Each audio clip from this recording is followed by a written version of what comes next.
अस्सलाम वालेकुम dear friends, जैसे कि मैंने प्रीवियस वीडियो में आपको पढ़ाया था कैश बुक। तो कैश बुक की थ्योरी हमने उस वक्त कंप्लीट की थी। तो उसमें मैंने कैश बुक के कुछ टाइप्स भी बोले थे। तो उस वक्त मैंने आपको बोला था कि नेक्स्ट वीडियो में मैं आपको न्यूमेरिकल क्वेश्चन पढ़ाने जा रहा हूं। तो आज हम पढ़ेंगे न्यूमेरिकल क्वेश्चन। इसको समझने की कोशिश कीजिएगा ताकि आपको एग्ज़ाम में आसान आसान हो जाएगा। जैसे कि यहाँ पे है simple cash book. Simple cash book होता है एक्चुअल में सिंगल कॉलम कैश बुक। तो यहाँ पे बोला जाता है enter the following transactions in a single column cash book. हमें क्या करना है, ये जो नीचे दिए गए ट्रांजैक्शंस है बिजनेस ट्रांजैक्शंस, इनको हमें सिंगल कॉलम कैश बुक में लगाना है। सिंगल कॉलम कैश बुक मैंने आपको पढ़ाया, cash book with bank column भी मैंने आपको पढ़ाया, cash book with bank and discount column भी मैंने आपको पढ़ाया। तो उसमें क्या है, सिंपल कैश बुक अगर हम आज पढ़ेंगे तो इससे आपको क्लियर हो जाएगा वो सब। तो हम इसको करेंगे काम, हम इसका सिंगल कॉलम कैश बुक बनाएंगे। जैसे कि सॉल्यूशन हम लिखेंगे यहाँ पे,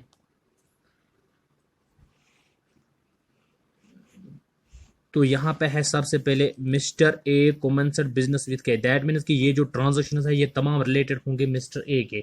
तो हम ऐसा करेंगे बुक्स ऑफ, मैं ऐसा करता हूँ बुक्स ऑफ मिस्टर ए।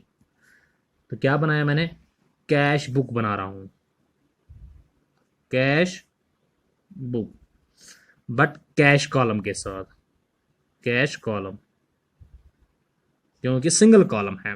तो हमें क्या करना है, यहाँ पे इस तरह एक लाइन देनी है। जो फॉर्मेट मैंने आपको ऑलरेडी पढ़ाया है, तो उसमें क्या है, सबसे पहले डेट आ जाता है,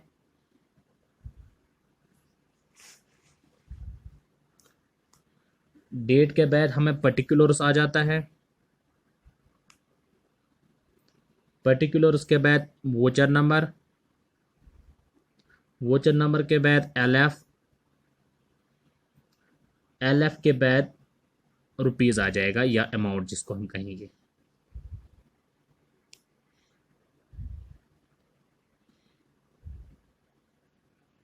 यहां पे इस तरह ये हो गया इसका डेबिट साइड। अब इस साइड रहेगा क्रेडिट साइड। इसमें भी इसी तरह डेट रहेगा, पहले डेट के बाद पर्टिकुलर्स आ जाएगा, पर्टिकुलर्स के बाद वोचर नंबर आ जाएगा, वोचर नंबर के बाद एलएफ आ जाएगा और यहाँ पे अमाउंट। जैसे मैं लिखता हूँ यहाँ पे date, particulars, voucher number, LF, amount. इसी तरह यहाँ पे date, particulars, voucher number, LF, amount. अब ध्यान रखना है सिंगल कॉलम कैश बुक है क्योंकि यहाँ पे खाली इस ये जो अमाउंट है ये कैश वाला अमाउंट है, ये भी कैश वाला अमाउंट है। तो याद रखिएगा कैश बुक हम बना रहे हैं तो कैश बुक में खाली कैश ट्रांजैक्शन ही आ जाएंगे। अगर कोई क्रेडिट ट्रांजैक्शन हमें मिली तो उसको हमें इग्नोर करना पड़ेगा। तो हम जाते हैं ट्रांजैक्शन की ओर, हम जाते हैं ट्रांजैक्शन हमें क्या बोलता है देखिएगा। तो फर्स्ट ट्रांजैक्शन जो यहाँ पे है अपने पास वो है फैब 2। अगर यहाँ पे फैब 2 हमें ट्रांजैक्शन है तो सबसे पहले हमें डेट आ जाएगा 2013 है यहाँ पे फैब 2। तो उसमें क्या है, मिस्टर ए जो है commenced business means started business with cash rupees 2,50,000। जो मिस्टर ए है वो बिजनेस स्टार्ट करता है कैश से, दैट मीन्स यहाँ कैश वर्ड है, कैश से स्टार्ट करता है। तो ये ट्रांजैक्शन आ जाएगी क्योंकि कैश के रिलेटेड ट्रांजैक्शन है। 250 हम 2,50,000 यहाँ पे अमाउंट है, तो हमें इसकी ट्रांजैक्शन पहले देखिए, इसकी जर्नल हमें देखनी है। अगर हम इसकी जर्नल लगाएंगे तो जर्नल में आ जाएगा cash account debit to capital account. अब हमें देखना है जो अपना कैश अकाउंट डेबिट और टू कैपिटल अकाउंट हो जाता है, दैट मीन्स कि हमारा जो कैश अकाउंट हो जाता है वो डेबिट हो जाता है बिकॉज ऑफ कैपिटल। किसकी वजह से हो जाता है? कैपिटल की वजह से हो जाता है। दैट मीन्स कि हमारा जो डेबिट साइड है वो इस साइड में पड़ता है। तो हमें क्या करना है, यहाँ पे डेट लिखना है, यहाँ पे 2013, फिर लिखना है Feb 2। Feb 2 में क्या ट्रांजेक्शन आ जाएगी पहले वाले एंट्री की, इसमें क्या है, mister A commenced business with cash. Mister A business start करता है कैश से, दैट मीन्स कि मिस्टर ए जो करता है स्टार्ट बिजनेस विद कैश से, हम उसकी जर्नल एंट्री हम अगर हम लगाएंगे उसकी जर्नल एंट्री आ जाएगी cash account debit to capital account. That means कि कैश अकाउंट अपना डेबिट हो गया बिकॉज ऑफ कैपिटल से, बिकॉज ऑफ कैपिटल अकाउंट से। तो यहाँ पे हम लिखते हैं टू कैपिटल अकाउंट, क्योंकि डेबिट किया इसने to capital account. Capital account में क्या हो जाएगा, 2 लाख, ये वोचर नंबर तो अगर होगा तो लिखेंगे, ये LFB अगर होगा तो लिखेंगे, ये तो पेज नंबर रहता है, और कैश में आ जाएगा 2,50,000, 2,50,000। इसी के साथ हम जाएंगे दूसरी ट्रांजैक्शन पे। सेकंड वाली ट्रांजैक्शन है यहाँ पे अपने पास purchase of goods for cash, purchase of goods for cash. जिस वक्त परचेज गुड्स फॉर कैश हो जाता है तो उस वक्त क्या हो जाएगा, purchase account debit to cash account हो जाएगा। क्या हो जाएगा, purchase account debit to cash account. That means कि हमारा जो हमारी जो एंट्री आती है वो है purchase account debit to cash account. That means कि अपना जो कैश अकाउंट है वो यहाँ पे क्रेडिट हो गया। क्या हो गया, क्रेडिट हो गया। अगर क्रेडिट हो गया तो हम क्रेडिट साइड में जाएंगे, 2013 यहाँ पे डेट लिख के रखेंगे। अब यहाँ पे Feb 4 है, Feb 4 जो है उसकी ट्रांजेक्शन ये है, ऊपर ट्रांजेक्शन देखिएगा और ध्यान से, purchase of goods for cash. Purchase of goods for cash अगर हो गया दैट मीन्स कि हमने गुड्स परचेज किए हैं कैश में। तो इस वक्त जब हम कोई चीज़ परचेज करते हैं कैश हमसे निकल जाता है, तो उस वक्त क्या हो जाएगा, purchase account debit to cash account हो जाएगा। अगर परचेज अकाउंट डेबिट हो गया टू कैश अकाउंट हो गया दैट मीन्स कि अपना जो कैश अकाउंट है वो क्रेडिट हो गया यहाँ पे। अगर क्रेडिट हो गया तो हम भी क्रेडिट साइड में जाएंगे। तो किससे हो गया क्रेडिट, बिकॉज ऑफ परचेज। तो यहाँ पे हम लिखेंगे by purchase, by purchaser account भी लिख सकते हैं। तो कितना अमाउंट हो गया, 22,200, यहां पे लिख लेते हैं 22,200। आगे चलते हैं थर्ड वाले ट्रांजैक्शन पे। Feb 6 है, purchase of goods from B limited on credit. Purchase goods हो जाते हैं फ्रॉम बी लिमिटेड, किससे हो जाते हैं, बी लिमिटेड से। यहाँ पे purchase of goods from B limited on credit, purchase हो जाते हैं गुड्स बी लिमिटेड से। बी लिमिटेड एक अलग डिफरेंट कंपनी है, अलग कंपनी, उससे हो जाते हैं परचेज, बट क्रेडिट में हो जाता है। अगर क्रेडिट हो गया दैट मीन्स कि कैश ट्रांजेक्शन यहाँ पे नहीं आएगा, दैट मीन्स कि दिस ट्रांजेक्शन को हमें क्या करना है, कैश बुक में इंक्लूड नहीं करना, क्योंकि ये वाली ट्रांजैक्शन क्या बन जाती, क्रेडिट वाली ट्रांजैक्शन बन जाती है। तो आगे चलते हैं, क्योंकि मैंने बार बार बोला कि अपना जो बनता है इस वक्त वो कैश बुक बनता है, तो कैश बुक में खाली इंक्लूड हो जाएंगे कैश ट्रांजैक्शन, ना कि क्रेडिट ट्रांजैक्शन।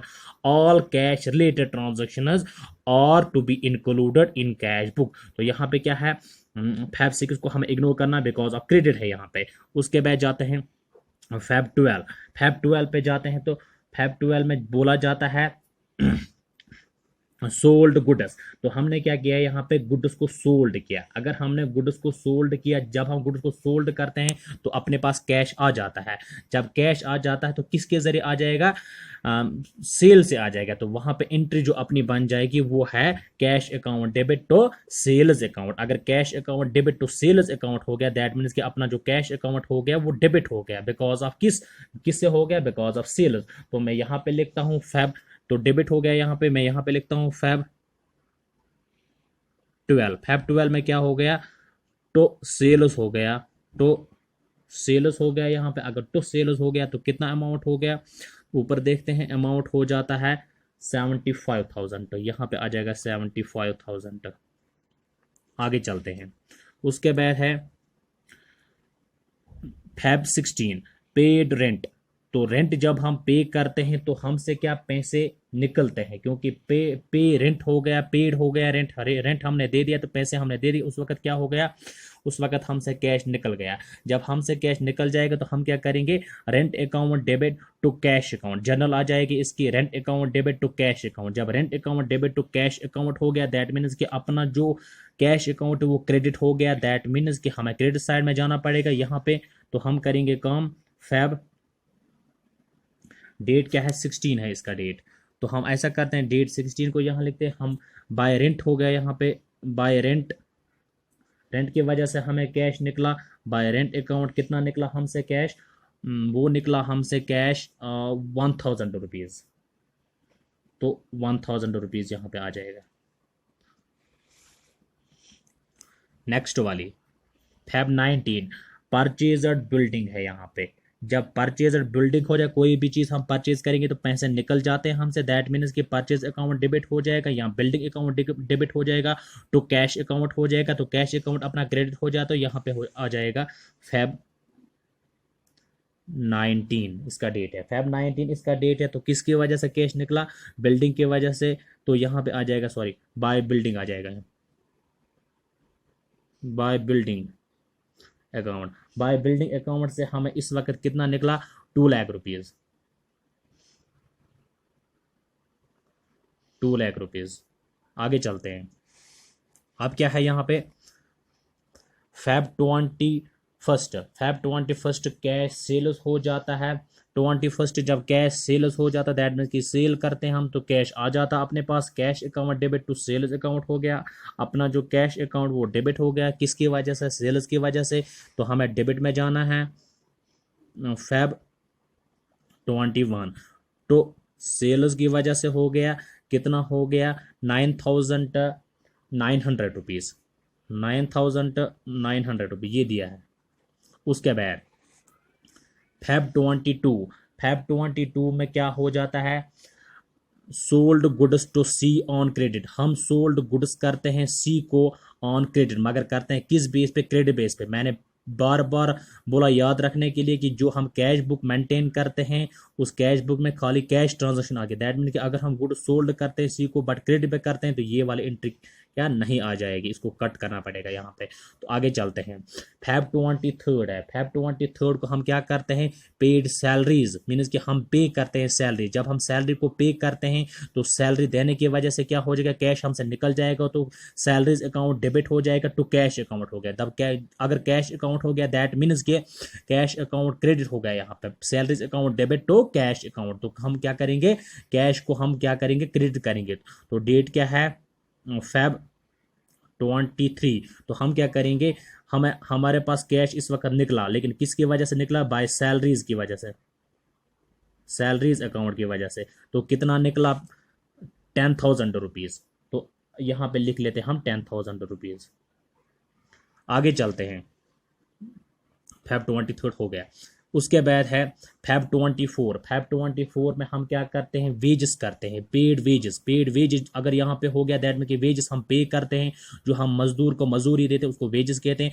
अगर हमने वेजेस पे किया, दैट मीन्स कि वेजेस अकाउंट डेबिट, क्योंकि कैश चला गया, wages account debit to cash account हो गया, तो हमारा जो कैश अकाउंट है वो क्रेडिट हो गया, तो क्रेडिट साइड में जाना पड़ेगा।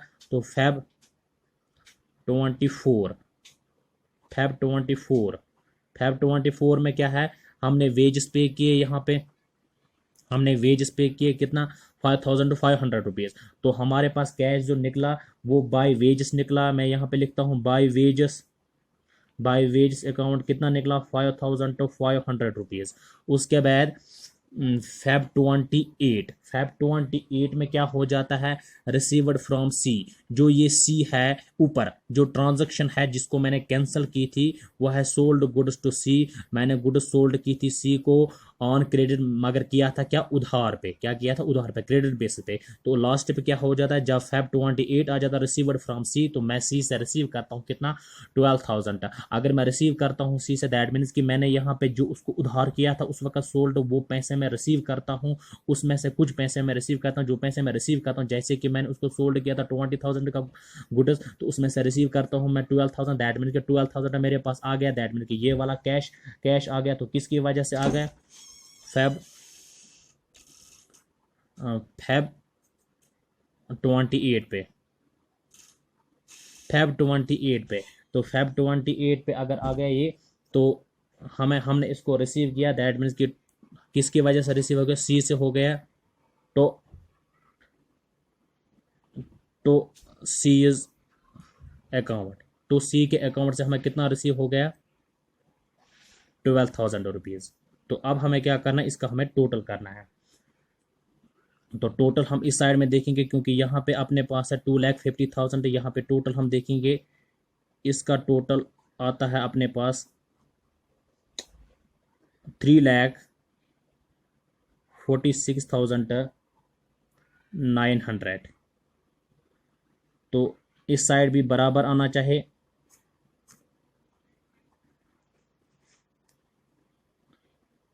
3,46,900। तो अब हमें क्या करना है, फेब 28 जो लास्ट वाली एंट्री यहाँ पे है, उस फेब 28 को यहाँ पे लिखना है, क्योंकि अगर यहाँ पे हम टोटल करेंगे तो ये अमाउंट कम आ जाता है। कम आने की वजह से हमें इसमें डिफरेंस निकालनी है। दैट मीन्स कि जो यहाँ पे टोटल आता है, इस टोटल में से हमें ये सारा कुछ निकालना है। तो वहाँ पे अपने पास बचता है 1,08,200। वो जो बचता है अपने पास, वो रहता है फेब 28 पे कितना, उसको हम कहते हैं बाय बैलेंस कैरी डाउन, क्योंकि कैरी डाउन वाली बैलेंस ये है यहाँ पे। अब हमें इस कैरी डाउन बैलेंस को क्या करना है, क्योंकि जो हमें कैरी डाउन बैलेंस है ये हमें बचती है लास्ट पे, तो हमें इसको क्या करना है, नेक्स्ट मंथ में आ जाएगा ये काम। जैसे कि फेब 28 है, फेब 28 के बाद जो नेक्स्ट मंथ अपना आता है वो है 1 मार्च। तो हमें ऐसा करना है, 1 मार्च यहाँ पे लिखना है, 1 मार्च। 1 मार्च में क्या हो जाएगा, तो बैलेंस ब्रॉड डाउन, जो ये वाली बैलेंस है ये नीचे आ जाएगा। कितनी बैलेंस है ये, 1,08,200। तो इसमें क्या है, ये अपना सिंपल कैश बुक बन गया, जिसको हम सिंगल कॉलम कैश बुक कहते हैं। तो मैंने पढ़ा है आपको डबल कॉलम कैश बुक, जिसको हम cash book with bank column, और उसके बाद मैंने cash book with bank and discount column पढ़ा है। तो अगर डिस्काउंट वाला कोई आइटम आपको मिलेगा या बैंक वाला कोई आइटम मिलेगा, तो खाली आपको क्या करना है, कॉलम एक बढ़ाना है, तो उसमें डिस्काउंट आ जाएगा, और दूसरे में क्या आ जाएगा, बैंक कॉलम में बैंक की एंट्री आ जाएगी। Thank you friends, thanks a lot.